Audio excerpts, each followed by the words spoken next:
Interesante por lo siguiente. Vamos a tener una función lineal, digamos en el sentido de una recta en el espacio, vamos a llamarle x, que va a ser como 1 más 2 por u, 3 por u menos 1 y luego 5u. Claramente, si ustedes ven, esta es la misma estructura, digamos, de todos los coeficientes en forma lineal que trabajamos en álgebra, por ejemplo, ¿sí? Donde en este caso esta recta x, ¿sí?, es una recta normal a una superficie sigma, ¿sí?, en un punto. Entonces vamos a decir x, ¿sí?, es perpendicular a la superficie sigma en este punto A, definido acá como 5, 5, 10. Lo que hay que analizar es si el plano tangente a esta superficie tiene algún punto en común con el eje x. Entonces, la idea es decir pi tangente a la superficie en el punto A. Esto es una nomenclatura propia, aclaramos por las dudas porque no hace falta que lo escriban así. Es más sencillo para nosotros, pero nada, tema de escritura, ¿sí? Entonces, la idea es si tiene punto en eje X. La idea es primero entender qué es el eje X en el espacio, ¿no? Como para pensarlo como punto. Es decir, nosotros tenemos X y Z. Si estamos en el eje X, va a pasar algo con las variables Z e Y, porque fíjense, moviéndonos en esta recta, Z va a valer 0 e Y va a valer 0. Entonces el eje X es todo punto, en este caso, X pertenece al eje X si es de la forma X vale X y Z e Y ambos valen 0. Entonces la idea sería si en algún momento pasa por un punto donde se anulen ambas coordenadas en Y y en Z. Eso sería un poco la idea. Entonces, nosotros acá tenemos, fíjense, estamos hablando de una superficie, acá lo voy a dibujar, lo sé que es un poco más grande para que se entienda el concepto. Tenemos que entender primero qué es lo que pide el ejercicio, ¿no? Porque la idea sería, nosotros tenemos una superficie sigma, yo la dibujo acá como si fuera un semiparaboloide, pero más que nada para que se entienda un poco el punto.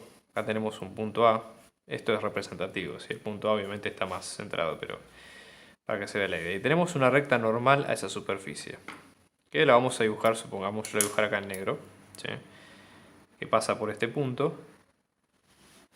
Esta es la recta X. Sí, ojo con este X vector que es distinto de lo que habíamos visto antes. Entonces, eso implica que si X recta es ortogonal a la superficie en un punto A, eso quiere decir que X va a ser perpendicular a ¿qué también? A el plano tangente a esa superficie en el punto, admitiendo obviamente que la superficie se puede pensar como parte de una función o representada por una función diferenciable en el punto que admite plano tangente y digamos todos los colorarios teóricos que venimos viendo hasta entonces.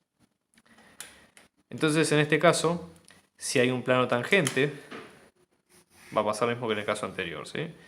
Este sería el plano tangente a la superficie en el punto.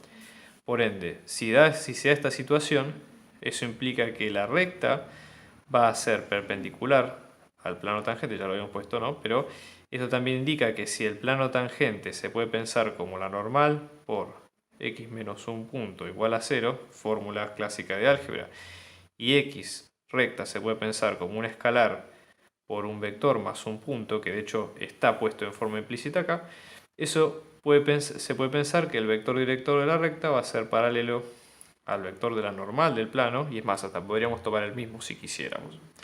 Entonces, nada, ¿eso por qué nos serviría? Porque pensando la recta con el vector director, ¿qué podemos ver? Si es sacar la ecuación de ese plano tangente, fíjense, el plano tangente tiene el vector normal, que lo podemos obtener de aquí, y el punto por donde pasa ya lo tenemos. Entonces, hecho esto, obtenemos la ecuación del plano y chequeamos si ese plano corta en algún punto al eje X, ¿no? Entonces, fíjense, para obtener el vector director de X, de la recta X, lo que vamos a hacer es separar en dos vectores, uno que tenga las componentes en U y otro que tenga las componentes independientes, ¿no? Fíjense, U puede tener 2, 3, 5, entonces va a ser U, que es el escalar, ¿no? En este caso, que sería 2, 3, 5, y luego el punto independiente, que es el que pertenece al plano, en este caso es el 1, menos 1, 0, ¿sí?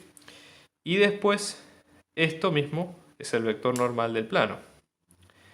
Entonces, ojo con esto, cuando escribamos el x no es el mismo que este x que está acá. Para la mejor nomenclatura vamos a ponerle x mayúscula para separar de un punto genérico en cualquier caso, ¿no? Bueno, acá directamente, por lo visto hasta ahora, esto sería nuestra normal, con lo cual el plano nos va a quedar como 2, 3, 5 por x y z menos el punto 5, 5, 10, cerramos ahí, esto es igual a 0. Acomodando esta cuenta, la ecuación final nos va a quedar así. Este sería el plano tangente a la superficie en el punto. Ahora, si pasa por el punto, que habíamos dicho, el eje X estaba representado por todo punto de la forma x, 0, 0. Para que esto tenga lógica, lo que habría que hacer es reemplazarlo con cada componente dentro de la ecuación del plano, ¿no? Entonces lo vamos a hacer. Esto sería eje X, intersección con pi, nos va a quedar como 2 por X, 3 por 0, 5 por 0 es igual a 75, lo cual nos va a quedar que 2 por X es 75 y X nos queda 75 medios. Por ende, esta intersección está dada por un punto, llamémosle punto 1, que va a ser 75 medios, 0, 0. ¿Sí? Y este sería la resolución.